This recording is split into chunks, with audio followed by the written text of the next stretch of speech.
Ob vozilu ni bilo nikogar, ko so prišli policisti na kraj, zato so takoj aktivirali službenega psa, s katerim so potem skupaj pregledali območje brežine reke Save.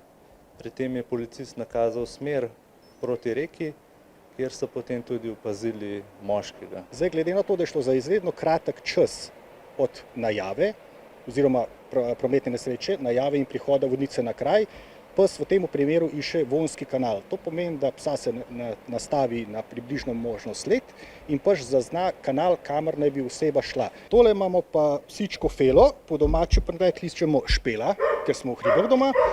Stara je približno 7 let, je pa za specialistično uporabo, kratkodlaka nemška ptičarka je in sicer išče droge, smodniške pline in tudi zaredno pridna. Glede na to, da so že opazili obris, je bil pes tudi vseeno pripomogel zelo veliko k razjasnitvi tega, koliko oseb je v reki Savi. Zaenkrat so našli samo eno, pač pregledali so še gasilci z dronom, pa z lučmi, ni bilo nikogar več. Dejansko je bila pa reka Sava zelo hladna, tako da je bil ta voznik že kar rahlo podhlajen, zato so ga tudi odpeljali v splošno bolnico Jesenice.